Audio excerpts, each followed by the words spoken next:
if ZANU were to wake up tomorrow and impose a parliamentary circus and fast-track things, that does not change the fact that Zimbabweans do not support that stupidity. That's foolishness. It's a walk in the dark. It's a walk on the slippery slope. And they will fall. Muri Zimbabwe ndadzoka zvekare ndauya ndine ma-updates ezvinhu zviri kuitika iko zvinezvi panzvimbo tiri kuziva tese kuti zvanga zvisina kumira zvakanaka nezuro kuCAB3 ugogo takaona situation aichanga ari ma1 but nhasi panapa ndiri kuona advocate Nelson Chamisa vari kupindurawo nyaya yezvinhu zvakaitika. I think for the first time vakutanga kushama muromo kutaurawo zvinhu zvanga zviripo nezvinhu kwazvava iko zvinezvi and inova statement inorwadza kuteerera but chekuzviita ndo panenge pasina. Advocate Nelson Chamisa vari kuti a shameful betrayal. We do not merely bear the scars of politics, we carry deep wounds. We have been severally bruised, abused and broken by this oppressive system of tyranny. Many of our friends and relatives lost their lives because of politics, and the pain remains as profound today as it was then.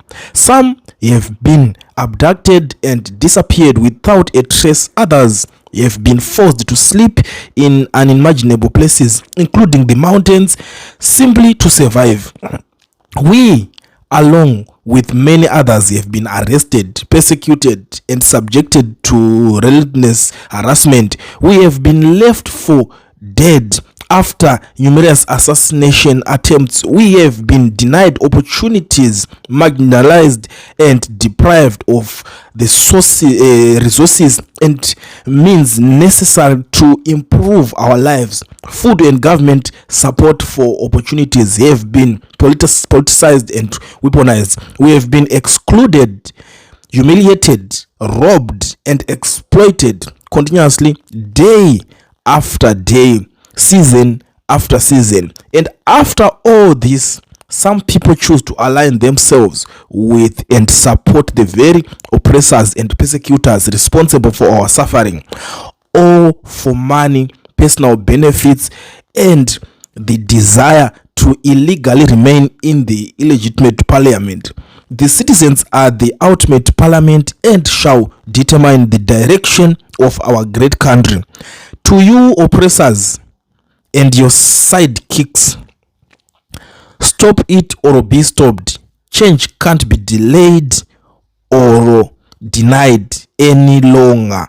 Ndo mashoko ari kubuda achitaurwa na advocate Nelson Chamisa pamusoro pechinhu chakaitika cheCAB3 chekupasiswa kwayakazoitwa and zvinhu izvozvo zvinorwadza. Mashoko asiri right kunge tichinzwa panguva inei, and ndasangana ne certain guy achitaura something zvandibata akati mbudzi dzikashaya mufudzi dzinoita sadaka mumunda wasabhuku. Betrayal yakatanga pamakabva kuTriple nevamwe venyu after millions of Zimbabwean people voted for you to stop this tyrant. Maifanira kutsungirira muripo ndo zvinoita politics, then find ways to demote the enemy within.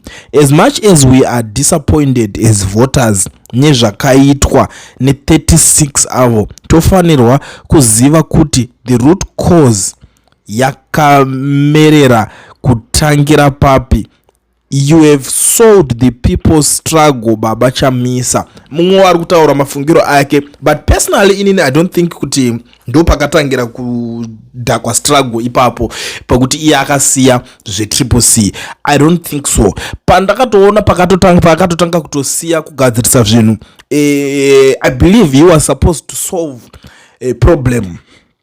Pakatotanga kutoona kuti chinhu chapindwa munda mapinda pongwe, because as a leader you should know even the system you kudila nayo, not just to promise or to wait for God to come and intervene mune nyaya dzepolitics. Inini pakakaona problem pakatanga kuona ma-recourse, that's when you are supposed to form another political party inenge ine two strategies, like dealing with people like ZANU-PF. They always have strategies, different plans. Vane plan A, plan B, plan C. Avangouye kunotangana nevanhu vasati vagadzirisa ma plans. Like iyo nya ye CAB3 haina kungotanga yakuitika, yakatanga iri nyaya yangobuda ichilika ichitaurwa nezvayo, ende vanhu ndobva vatanga kuti CAB3 kuita sei, watu ndobva yambonyararwa, ndobva yazodzoka zvine power, ndobva patanga kuti kwa resolutions, party resolutions. Pakatanga kuti kwa party resolutions vanhu vakangoti angori party resolutions haana kana basa, including advocate Nelson Chamisa vakati zvinhu zvekupati kwenyu ndezvekupati kwenyu, haungazouya uchitiudza zvamuri kuronga pamenyu kuti ndizvo zvoitwa mudunhu rese, hazvisiri izvo, handiti mazvona. Saka nyaya idzodzo dzingosvika pakutongoenderera kusvika kumberi, and this year people were promised chapukati, and people still believe in advocate Nelson Chamisa. This is the honest truth, because vanhu havatombotina kana any action or any plan yakange iripo, because vanhu vanga vari kuti kana pachinge pachidiwa something, imimi leader chiitai something yacho. Kana pachinge pachidiwa kuti paroda kumhanya vanhu, ipai signal imimi semutungamiriri. Ndo nyaya dzakanga dziripo pamberi dzichitaurika nezvadzo, but zvinhu hazvisi kuzofamba mafambiro yacho iwayo, kuti dziringoperera munyaya kuti zvikazodai so mirai mone, zvikazodai so chapukati chiri kuzouya, chakati chiri kuzodai so, pachazoitwa zvakati, but at the end of the day hapana zvinhu zvakaita seizvozvo zvikuita se zviri kuzopera. And you know, some people are even saying apa problem ndeyenyu mambo, ngatimboti zvepolitics makakundikana. I'm sorry to say this, asi ndo zviripo paground. Imi vacho makasiya a year plus ago MP vakatomboshingira maida kuti vaite se. Inini ndakataura nyaya iyi ndikati ndinorespecta MP 42 ava vakatryawo kumira nevanhu. Zvine zvazvinoreva. I understand kuti tine ma different opinions pamusoro pema MP 42 iwayo, because vamwe vari kuti it's a script yakanyorwa kudhara, hapana pekuti ma MP ese vaizongonovhotera vachinosimbisana. But tinoda kutarisa nyaya yema MPs vakasara varimo vakatsungirira ava. These guys ndivo vakatosara kubva pekutanga varimo muparliament macho, vakatombostikira varipo vachiti aiwa zvichaita, tinomira nemazimbabweans vakatikisa muno, hatikwanise kungovasiya vasina munhu ari kuvatungamirira because vakatisarudza, handiti ndobva vaenda vakanomiririra. In the other hand, zvinoitanga hazvo ma-MP aya vakanosanitiza the process yanga iri kuitika muparliament.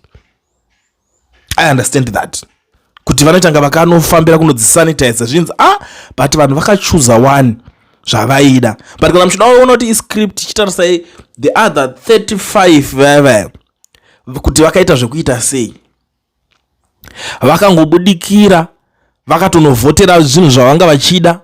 Ende zvinhu zvinorwadza, honestly zvinorwadza kuti iwo unenge uchitoti alright paitwa marecalls, ivavo vacho ndo vanhu vemaprojects chaivo vakatozikana kuti ava takatoisa vanhu vedu vakutongopinda vakutongorova vakadaro, because munhu anenge ari product of recall akaratadza kuita according nezvinhu zviri kudiwa anozongoningirira. And let me tell you something, do you know kuti even like ndogara ndichikuudzai kuti ZANU-PF yagara ine ma-strategies akawanda.